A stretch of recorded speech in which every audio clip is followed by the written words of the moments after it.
시청자 여러분 안녕하십니까? AI 아나운서가 진행하는 뉴스룸 시작합니다. 스텔스 오미크론은 전파력이 30% 강합니다. 전파를 시키는 세대기가 0.5일 정도로 짧아 더 빨리 전파돼 유행 규모나 정점에 일정 부분 영향을 줄 것으로 판단합니다. 최근 오미크론 변이의 하위 계통인 스텔스 오미크론의 국내 검출 비중이 빠르게 커지면서 유행 정점이 예상보다 늦어질 수 있다는 전망이 나왔습니다. 질병관리청 중앙방역대책본부에 따르면 21일 기준 스텔스 오미크론 검출률은 41.4%였습니다. 전주 26.3% 대비 15.1%포인트 증가했습니다.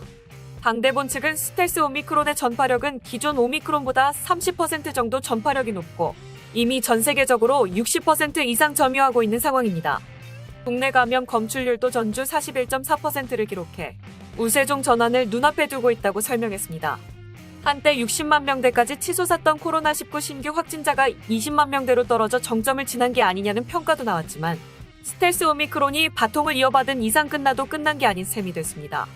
그러나 전문가들은 국내에서 스텔스 오미크론의 점유 비중이 높아져도 현재 오미크론에 이어 또 다른 유행 형태로 발전하지는 않을 것으로 보고 있습니다.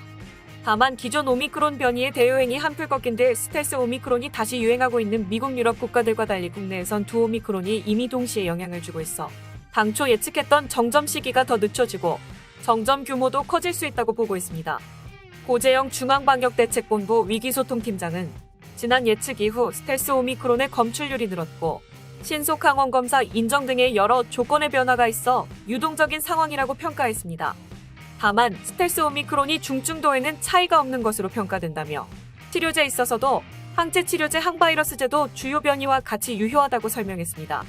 한편 BA는 발견 초기에 PCR 검사로 변이 구분이 어려워 스텔스 오미크론이라는 별명이 붙었으나 현재 국내에서 사용되는 진단키트로는 판별이 가능합니다. 이상 프라임 경제 추민선 기자의 스텔스 오미크론 관련 AI 뉴스룸이었습니다. 감사합니다.